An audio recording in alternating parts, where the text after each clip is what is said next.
Danny Coleman, you there?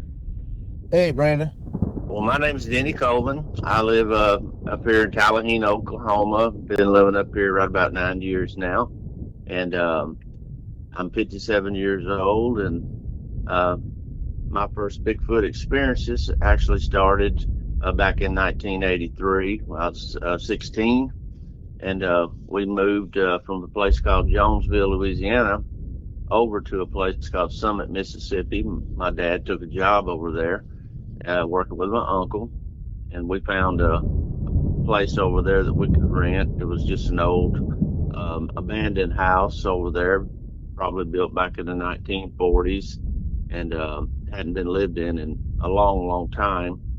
And we moved onto the property, and my family, it was me and my dad, my mom, my little brother, and my little sister. My older brother, he had already moved out at that time. And so we went over there and got started. And as best of my recollection, it was summertime because the grass was really high. And we started working on the house, getting it cleaned up. And one of the first things we noticed when we were there, and we thought it was vagrants, something had went in the house and used the bathroom in the house, and it looked like human poop, but later on we understand, that it was the Bigfoot that had went in the house and was using that house. Um, to describe the house, it was just an old 1940s built home. It had a single upstairs. Outside of the home was a shingle siding on it with a tin roof, just the old farmhouse. And the place itself, the house itself, it set on roughly about an acre of a yard, and then outside of that there was an old hay meadow, and it covered about 40 acres right there. And then on the back end of the 40, then you just walked into just virgin timber for as far as you could see and far as you could walk.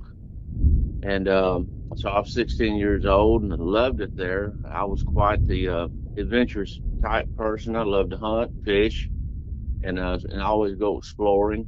And I would go back pretty much every day that we wasn't doing chores around the house. Then I would go out and do my thing and just venture out a little further and a little further all the time.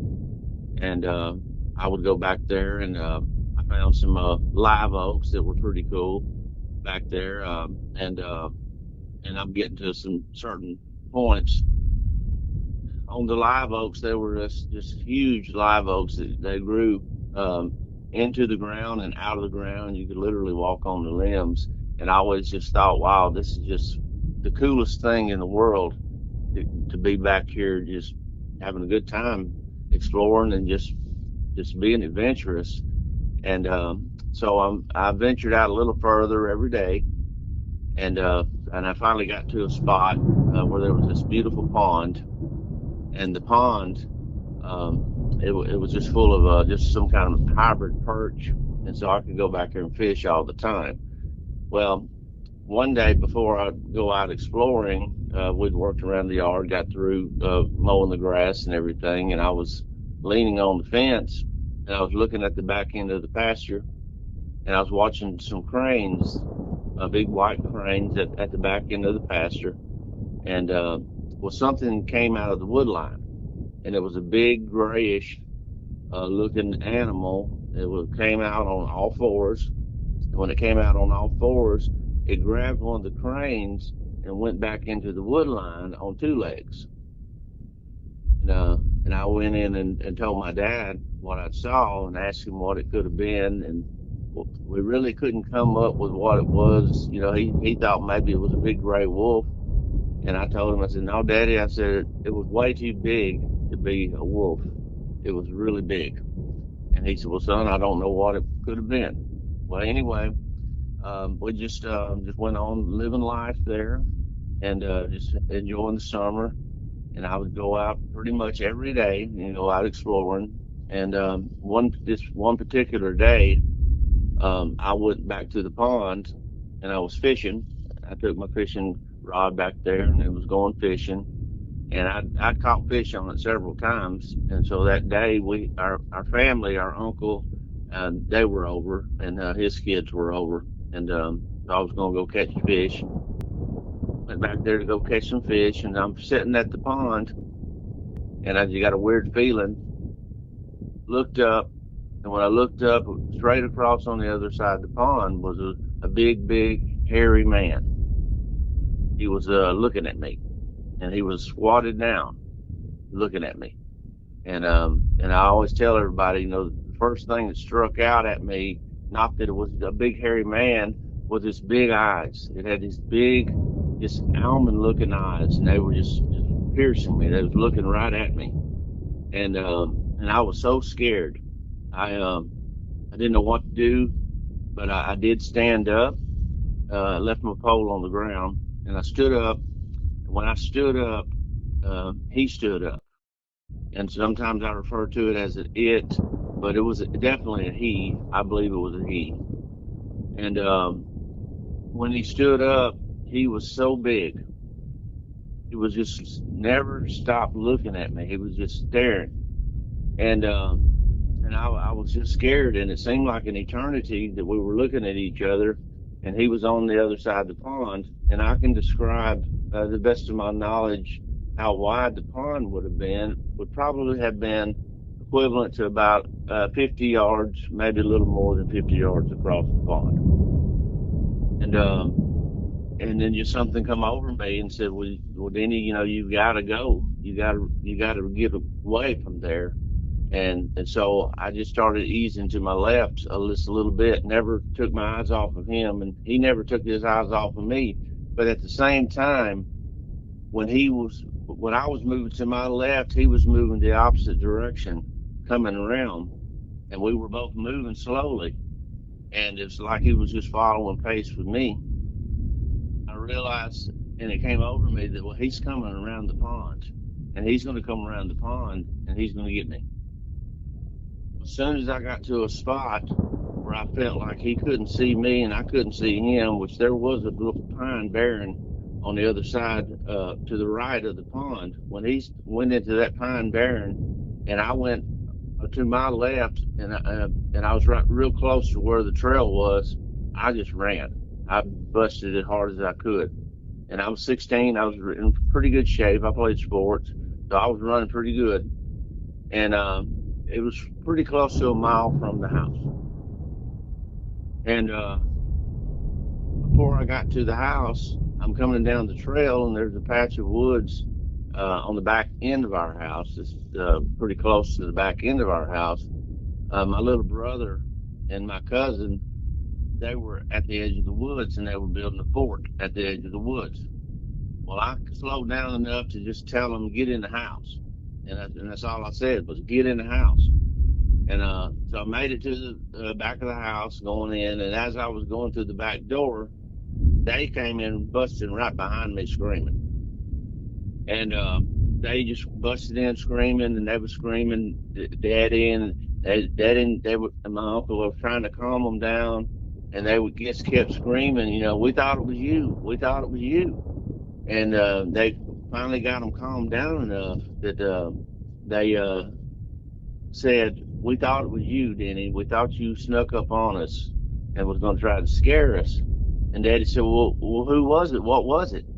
And they told Daddy what it was, which it was the same one that I saw at the pond. Apparently, it did follow me back home.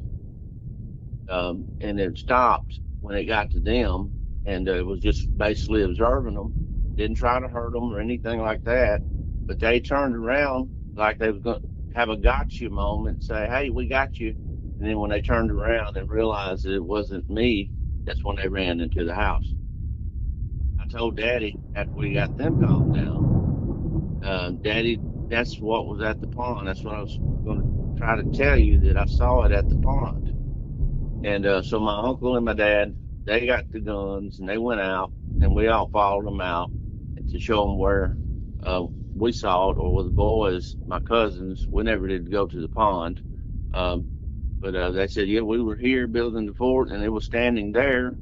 And when we took off running, it just ran right beside us and it stopped as soon as it got at the edge of the woods. And right there where it was at, there was long, white, silky hairs that we picked up all the hairs and stuff, and we put them in baggies and held on to them for a long time. The hairs in the baggies, and um, after I started school, I gave them to a teacher that was at the school. He knew somebody at the University of Mississippi, and he was going to take it there. And I never saw the hairs again after that. And of course, we moved, but I'm getting to that point now.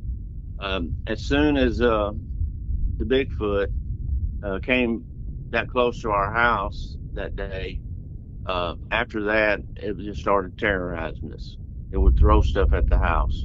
It would just scream. It would just the dogs. We finally had to bring the dogs in the house because we had the dogs on chains, and the dogs you just couldn't get any rest at all because it could have been they, just continuously was throwing stuff at the house, and we had a tin roof.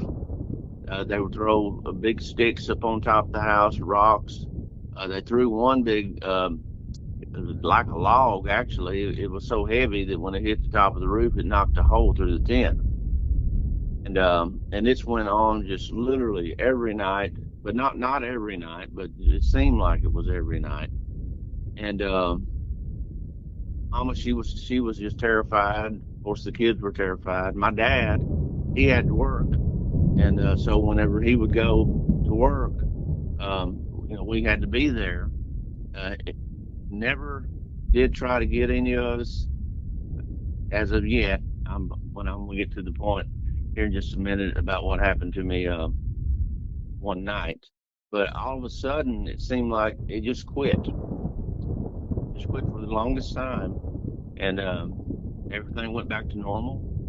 I started in school, started playing sports in school, and just having just normal life. Nothing happened. We wasn't getting nothing thrown at the house or anything like that for a long time. And then it was a real cold night, and I went upstairs to go to bed.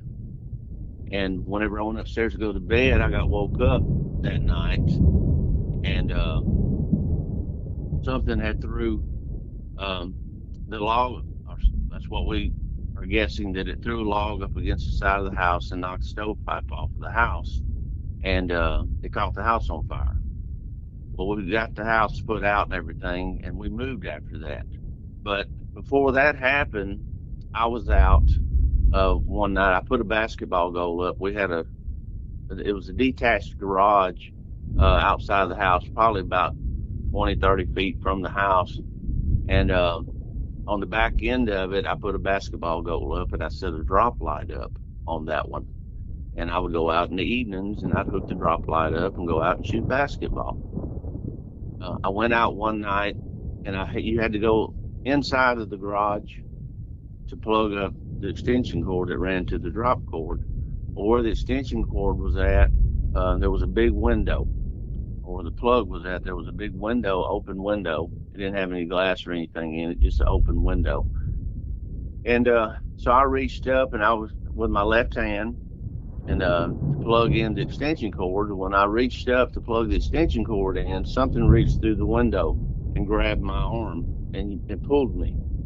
And he yanked me up against the window, but it didn't have a good enough grip. It slipped, and I fell on the ground. And I was on the ground, and I crawled, and I was just so scared. And I was just crawled and got out to the edge of where the garage was at, and looked around. I didn't see nothing, hear nothing. As soon as I felt like I could, I ran to the house. And I ran into the house, and I'm screaming at my dad. He's there, and he grabs the gun and the light, and he comes out and trying to find it and see it, but we couldn't see it, but we could hear it. Hear it running out across that field, and it was just giving this real high-pitched whistling sound as it was going out across that field. Started back up again after that. Started throwing stuff at the house again. It tried to get in the house. We had a little porch on the outside of the house that was an enclosed porch, and it literally got in there on that porch inside. We were so scared, and we wouldn't even dare try to go out. And but it left. After it left, you could see where it went in, and there was this screen door on the porch, but it just yanked that screen door, just pulled it off going in, and but it never did make it into the house. And but every night it did. It started right back up again, up to the night that it threw the log up against the side of the house and knocked the stovepipe off. And after that, we moved. As soon as we could, we got out of there. And that's my experience in Summit, Mississippi. And I've always believed in Bigfoot. I never actually thought I'd see a Bigfoot in my life or have an experience with a Bigfoot in my life. But I did, and it was, I still have dreams about it. I still have dreams about those eyes, the way it looked at me. I have dreams about it reaching through the window and trying to grab me. And to this day, I will not go at nighttime. I will not go into the woods by myself. I'll go with somebody, but I won't go by myself.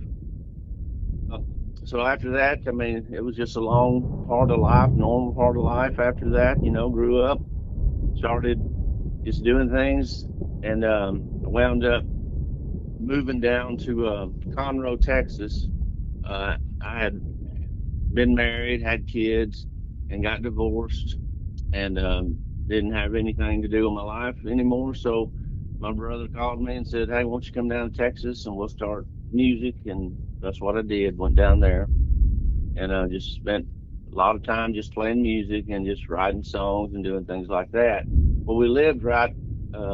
If anybody's familiar with Montgomery, Texas, there's Montgomery, Texas, and then Conroe, and there's a road that goes down it called Highway 105. And as you go down that road, you've got Lake Conroe. We lived right in between, right at the edge of Lake Conroe, and just never thinking about Bigfoot, about anything. And so I'm out taking the dog out for the walk. I had a little Pomeranian dog, and I would take the dog out for a walk every day. And there was nice big woods back in behind where we lived at. And well, one day I was back there, was looking out there, and I said, "Wow, that looks like a structure. Looked just like a structure." And I had my little flip phone with me. I decided I was going to just walk up here and take a picture of it. As I'm walking up here to take a picture of it, I put my phone up and I just clicked the picture. And just about the same time as I clicked the picture, to the right of me, there was something started whooping at me. It was just whooping. And so I just turned and looked, but I did click the picture, but I turned and looked and I couldn't see anything, but I got scared and I ran into the house because, I mean, I'd already had an experience before, and I ran into the house. And I got into the house. I got to looking at my picture, and I said, there's no way that this is in this picture. And I took the picture and put it on my computer, and I blew it up, and there was a baby Bigfoot in the structure, at the top of the structure. And the mama, she was whooping at me. After that, I started going out there during the day, of course, and going out there and looking for tracks and things like that, just see if I could see anything. I went back to the structure. There was nothing there. So I just started taking apples out there, and I would leave apples at the structure. I'd go back and check it the next day, and the apples would be gone. And I'd put the apples where it was really hard for a squirrel to get it off. And but the apples would be gone. One day, I go out on the deck, and they brought an apple back and set it on the deck. And I thought that was pretty cool. Make a long story short, I got that picture, and I still have that picture, and a lot of people have seen that picture. I never did have any real experiences other than that there. I looked at the overhead map on things, and then I understood, how one could actually come in there And so it kind of made sense to me after that. Of course, things have changed a lot down there now. They've done a lot of development things, so I don't know how things would look there now. It's kind of like at Summit. I pulled that map up, and I used to go to a store 5 miles away, and from where we lived at, because I would jog it, and all that is not nowhere near the same as what it used to be. And so it's kind of really hard to pinpoint anything on that other than my experience. So anyway, my dad, I'm jumping from, we're living down there on Lake Conroe down there. Well, my dad lived in a place, called, in between Honubby, or some people pronounce it Honubia, but it's up here we pronounce it Honubby, Oklahoma, and Albion, Oklahoma. And he lives right at the foot of the Kiamichi Mountains on the Indian Highway. He'd been up here, and him and his wife, they had 10 acres up here. And so I was always in contact with my dad. Well, he called me one day and he said, "Son, you're not going to believe this." He said, "Something broke in my trailer." "Daddy, what do you mean something broke in your trailer? Was it a bear?" And he said, "Well, apparently not. Apparently it wasn't a bear." And I said, "Well, why's that?" And he said, "Because I called the sheriff. The sheriff came out. And the next thing I know, I had a bunch of Bigfoot people here at my house." Then they said, "Well, Mr. Coleman, we want to inform you that we found tracks around your trailer. And we believe that a Bigfoot tried to break in your trailer." So he said, "Well, you boys, y'all need to get on up here. Come on up here." And because he was always trying to get us loose from down there to get up here and see him. So it gave us a really good excuse to come on up. And we came up, and I had a little VHSC camera. We came up and did some exploring around the place, and he showed us, where it broke in the trailer. And it reached up at the top of the trailer and pulled the panel off from the top down. And it tried to get inside, and it was so big that it pushed the two studs apart, and it never could make it in the trailer. And now Daddy wasn't living in the trailer; it was only a storage trailer. He'd built a cabin, and the trailer was they lived in originally when they first moved up here. So me and my brother, we're up here hanging out with Dad, and my brother, he didn't really want to go out and do any exploring, so I told Daddy, I said, "Well, I'm gonna go out." And he told me some places to go look and check things. And he told me about a big pond that was down past the house, to the west of the house. And so I decided one day I'm just gonna go out there and go walk. And he told me where the trail was, and I went and got on the trail, and I was walking down the trail, and I got my camera with me, but I didn't have it. I wasn't recording as I was walking, but I'm walking down. And just right when I got to the clearing on the pond, I looked up, and they saw me the same time I saw them, but it was 4 of them. There was a great big black one. There was an auburn one, which we found out now that it was a female. There was an older gray one, and then there was a younger black one. And so I went my camera up, and I tried to record, and I was shaking so bad. And I just started just panning back and forth on the pond. And I got back home and got it all uploaded on my computer. And I went through it frame by frame. And sure enough, in the frames, I saw the female, I saw the male, and I saw the old one. I didn't see the young one in that one.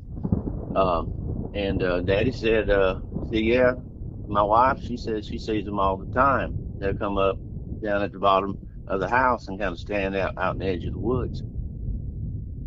So that I didn't have a major experience, but I did see 4 of them, and that's really what got me going on that. And so sometime later, I decided to go ahead and just leave Texas, and I moved up to Oklahoma and started spending time with my dad and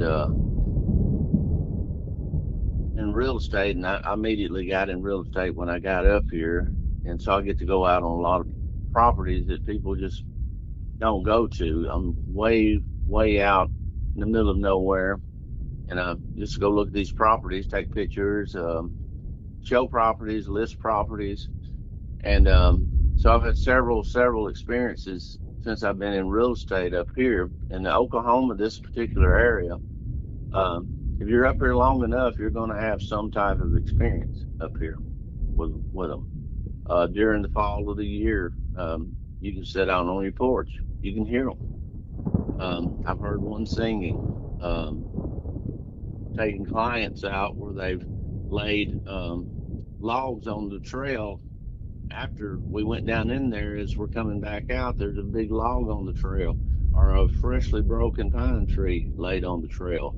Well, I had some clients I took out on 160 acres one day, and it did that. It laid that pine tree out across the road, and we're sitting there taking pictures of it, and then you could hear it running down there. And the lady that was with us, she broke and run, and she was on top of my Land Rover when we got there because I'd locked my Land Rover, and that of course they didn't buy the property. And I'll take people just anywhere they want to go. One particular one, it was 10 acres on Bear Den, had a little cabin, and I took some clients out, and we got up to the cabin, and right on the side of the cabin, something just ripped the panels right off the side of it. Didn't get in it, but it ripped them off. And I called the listing agent and told him, I said, listen, a bear broke into your cabin. You might want to call the seller and let them know. And I took a lot of pictures. And well, he went out the next day and he called me and he said, Danny, did you see those fingerprints? I said, what fingerprints? No, I didn't see any fingerprints. He said, yeah, there's fingerprints on the studs. And so he sent me the pictures, and then I took my pictures from the day before, and I blowed my pictures up and looked at the studs, and sure enough, there was faint fingerprints on the studs. So in one day, whatever did it had greasy fingers, some type of oily fingers, because it turned black in one day. So I went back out there, just looked it over again, and sure enough, I mean, the fingerprints, they was wow. But that same day that I was there with my clients, we went down to the creek, and we got down to the creek, and we started smelling this really strong, pungent smell, and it was just so strong, it just literally made your eyes water. And they got scared, and of course I was scared too. Normally I don't carry a gun or anything when I'm out on properties. I don't, want to intimidate my clients, with them seeing a gun on me. So I usually don't do that. And so anyway, we went back and we got in our Land Rover and we got on out of there. They didn't buy the property, but then we did sell the property later. And the people that bought the property, they've had some experiences out there. To the south of me, there's everybody calls it the famous K Trail, which runs straight down the Comanches, all the way into Arkansas. And there's one particular property that my broker had listed, and it sold it. And the people that bought the property, they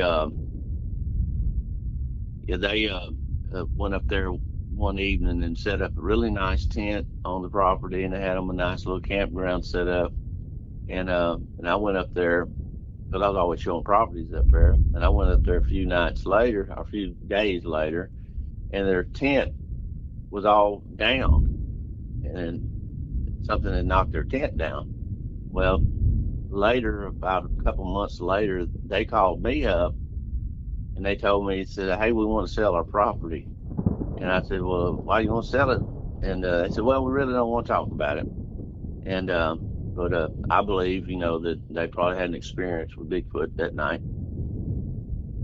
And there's a lot of people that come to me and talk to me, that's had experiences up here. I was talking with a guy this morning, actually, and he's been working in the area. And I told him, I said, yeah, on Indian highways, depending on which part of the day, you may accidentally see one, crossing the road or way back off where they're doing a clear cut or something back on the edge of it, if you look hard enough or pay attention, you might see one. Uh, and over in Honebby over there, there's properties over there. It's called Boktuklo Mountains over there. And so I was over there to go list a property, and this has been not even 2 months ago. And I was over there, and I'm going up the road, and as I'm coming over the top of the hill, I look down, and it looks like there's this tall, skinny guy wearing a gray hoodie with long sleeves walking down the road on the left-hand side of the road. And just about the time I saw that, what I thought was a person, it heard me, and it just bolted and took down off through the woods. And I got down there, and I rolled my window down. I looked, I didn't see anybody. And so I called the guy that was with the development in down there and told him about it.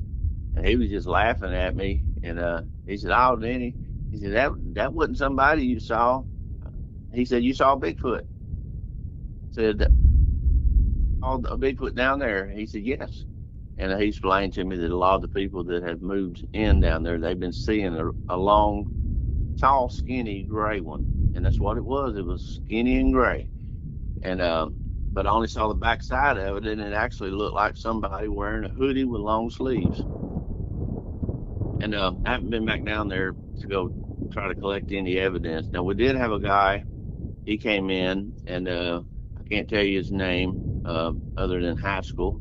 I can't think of his full name, but he does DNA testing. And so he went down there, and he did DNA testing on the ponds and on the creeks. He's been here, and he's done DNA testing on the ponds and the creeks here as well. And so we have a lot of folks coming in around here, that like to do research. And I'm not a researcher. I'm not an expert in any way. I've had experiences, and I'll tell people that want to come up here and hang out, I can't guarantee you an experience, but so far, everybody that's ever come and done anything around my property has had some type of experience. But like I said, there's no guarantees. I don't want someone driving, 1,000 miles to come down here and set up and not have an experience, because I can't guarantee that. Because it may be a month or two before you hear or see anything. And then you may hear and see things every night for a month. It just depends. 4th of July this year, we always have a 4th of July party here at the house to honor my wife's son. And he passed on the 4th of July, and it was his favorite holiday. And so we have a celebration for him every year. And we always have a lot of people out here, and we have lots of fireworks. Well, this 4th of July, after the 4th of July party was over, I was going down to go pick up signs. And I went down there to go pick up some signs. And we have a easement road we put in on the north side of our property. And I just wanted to walk down the easement road around the back end of the property. And I looked down the road, and there was just these white, it looked like footprints all the way down the road. And I'd say probably about, football field length distance. And so I went back to the gate, and I just wanted to look at it again. I got back to the gate, and at the gate, right at the gate, you look down, and you could see where something had just been shuffling its feet right there at the gate. And then it looked like it just took off running down the road. It didn't leave imprints because it's gray gravel, but where it stepped, you could see where it had smudged the gravel where it stepped. And it was like in stride, about 6 foot or so in between the strides.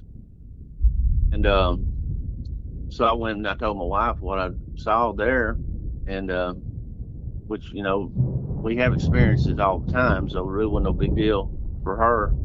And so we'll get to the house, and I'm in the living room, and she's on the front porch here. And she come in and hollered at me. She said, "Did you hear that?" I said, "What?" She said, "A tree fell down." I mean, trees fall down, and it wasn't. We didn't have no storms or anything like that, but still, I mean, a tree, an old tree, it can just break and fall. So I just told her, I said, it's probably what happened. Well, we went out to the chicken coop a little later, and as we're at the chicken coop, another tree fell. Told her, I said, I think we might have made that Bigfoot mad when we shot the fireworks off on the 4th, because I think he was standing on that road, and he was probably standing on that road because we have a lot of music. He was probably standing on the road listening to the music, and then when the fireworks went off, it probably startled him, and he ran down that road. And I think he pushed the trees over. I found the trees. Yeah, they weren't pushed over and by the root. They weren't broke. It was pushed over by the root. And so that's basically the last experience I've had as of right now. But you just never know. I can be sitting out on the porch 2 or 3 in the morning and just sit and hear them up there, especially in the later part of the year in October when it's cooling down, starting to cool down a little bit. You start hearing them up there. I don't have a whole lot more to say. I mean, there's lots of experiences I can tell you about, and if anybody, just wants to give me a holler or something like that, there's so many, and I've got friends that are in real estate too that's had experiences. The Bigfoot Museum that's there in Talihina. Definitely want to do a shout out to them because they bring in lots of great researchers and people, speakers, and people that's got real experience, evidence, and things like that. So if anybody ever wants to just check them out, do that for sure. If anybody wants to get in contact with me, just look me up on Facebook. And I appreciate it, Brandon. If you got any questions for me, need to stop me or anything and ask any questions, I'm right here. Thank you so much.